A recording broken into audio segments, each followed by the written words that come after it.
ಮೈಸೂರಿನಲ್ಲಿ ಡಾಕ್ಟರ್ ಶ್ರೀ ಶಿವರಾತ್ರಿ ರಾಜೇಂದ್ರ ಮಹಾಸ್ವಾಮಿಗಳವರ 109ನೇ ಜಯಂತಿ ಮಹೋತ್ಸವವನ್ನು ಆಗಸ್ಟ್ 25ರಂದು ಆಚರಿಸಲಾಗುವುದು ಎಂದು ಜೆಎಸ್ಎಸ್ ಮಹಾವಿದ್ಯಾಪೀಠದ ಕಾರ್ಯದರ್ಶಿ ಡಾಕ್ಟರ್ ಮಂಜುನಾಥ್ ತಿಳಿಸಿದರು.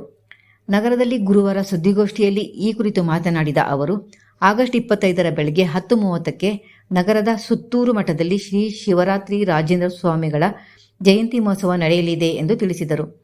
ಈ ಸಮಾರಂಭವು ಜಗದ್ಗುರು ಶ್ರೀ ಶಿವರಾತ್ರಿ ದೇಶಿಕೇಂದ್ರ ಮಹಾಸ್ವಾಮಿಗಳು ಹಾಗೂ ಶ್ರೀ ಸಿದ್ಧಲಿಂಗ ಮಹಾಸ್ವಾಮಿಗಳ ದಿವ್ಯ ಸಾನ್ನಿಧ್ಯದಲ್ಲಿ ಹಾಗೂ ಆಧ್ಯಾತ್ಮಿಕ ಮತ್ತು ಸಾಮಾಜಿಕ ನೇತಾರ ಮಧುಸೂದನ ಸಾಯಿ ಅವರ ದಿವ್ಯ ಸಮ್ಮುಖದಲ್ಲಿ ನಡೆಯಲಿದೆ ಎಂದು ಹೇಳಿದರು.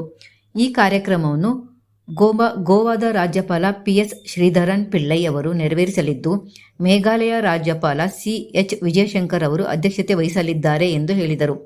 ಅದೇ ದಿನ ಮಧ್ಯಾಹ್ನ 3 ಗಂಟೆಗೆ ಜೆಎಸ್ಎಸ್ ಸಂಸ್ಥೆಯಲ್ಲಿ ಸೇವೆ ಸಲ್ಲಿಸಿ ನಿವೃತ್ತಿಯಾದ 102 ಮಂದಿ ಹಾಗೂ ಸೇವೆಯಿಂದ ಬಿಡುಗಡೆ ಪಡೆದಿರುವ 63 ಮಂದಿಯನ್ನು ಅಭಿನಂದಿಸಲಾಗುವುದು ಎಂದು ಡಾಕ್ಟರ್ ಮಂಜುನಾಥ್ ತಿಳಿಸಿದರು. ಪ್ರತಿಭಾ ಪುರಸ್ಕಾರ, ವಿದ್ಯಾರ್ಥಿ ವೇತನ ಹಾಗೂ ಬಹುಮಾನ ವಿತರಣೆಯನ್ನೂ ಸಹ ಹಮ್ಮಿಕೊಳ್ಳಲಾಗಿದೆ. ಜಯಂತಿಯ ಅಂಗವಾಗಿ ಮೈಸೂರಿನ ಮೃಗಾಲಯದ ಪ್ರಾಣಿ ಸಂಕುಲಕ್ಕೆ ಆಹಾರ ವಿತರಣೆ ಮಾಡಲು 1 ಲಕ್ಷ ರುಗಳನ್ನು ನೀಡಲಾಗುವುದು ಎಂದು ಇದೇ ವೇಳೆ ಅವರು ಮಾಹಿತಿ ನೀಡಿದರು. ಜೆಎಸ್ಎಸ್ ಆಸ್ಪತ್ರೆಯ ಮಾಹಿತಿ ಕೇಂದ್ರ ಘಟಕದಲ್ಲಿ ನೇತ್ರ, ರಕ್ತ, ಅಂಗಗಳು ಹಾಗೂ ದೇಹದಾನ ಬಗ್ಗೆ ಮಾಹಿತಿ ನೀಡಲು ನೋಂದಣಿ ಮಾಡಿಕೊಳ್ಳಲಾಗುವುದು ಎಂದು ಮಂಜುನಾಥ್ ಹೇಳಿದರು.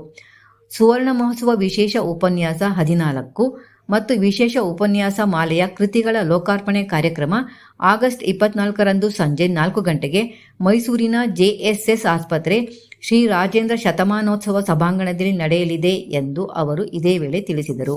ಸುದ್ದಿಗೋಷ್ಠಿಯಲ್ಲಿ ಶಿವಕುಮಾರ ಸ್ವಾಮಿಗಳು, ಮೊರಾಬದ ಮಲ್ಲಿಕಾರ್ಜುನ ಹಾಗೂ ಸುರೇಶ್ ಮತ್ತಿತರರು ಉಪಸ್ಥಿತರಿದ್ದರು. ನಮ್ಮ ಗುರು ಪರಂಪರೆಯ ಜ್ಞಾನಶಕ್ತಿ, ತಪಶಕ್ತಿ, ಕ್ರಿಯಾಶಕ್ತಿಗಳೆಲ್ಲವೂ ಏಕೀಕರಿಸಿದ ಮಹಾನ್ ಚೇತನವಾಗಿದ್ದರು. ಜೊತೆಗೆ ಧರ್ಮ, ಆಧ್ಯಾತ್ಮ, ಕಲೆ, ಸಾಹಿತ್ಯ, ಸಂಸ್ಕೃತಿ ಇವುಗಳ ಸಂರಕ್ಷಣೆಗಾಗಿ ಶಿವರಾತ್ರಿ ಬೆಳವಣಿಗೆಗೆ ಕಾರಣೀಭೂತರಾಗಿದ್ದಾರೆ. ಹಾಗೆಯೇ ಅನ್ನ, ಅರಿವು, ಆರೋಗ್ಯ, ಕಲೆ, ಸಾಹಿತ್ಯ, ಸಂಗೀತ, ಸಮಾಜ ಸುಧಾರಣೆ, ಧರ್ಮ ಜಾಗೃತಿ ಮೊದಲಾಗಿ ಶ್ರೀಮಠವು ಇದು ಹಮ್ಮಿಕೊಂಡಿರುವ ಎಲ್ಲ ರೀತಿಯ ಸೇವಾ ಚಟುವಟಿಕೆಗಳಿಗೆ ಭದ್ರ ಬುನಾದಿ ಹಾಕಿದವರು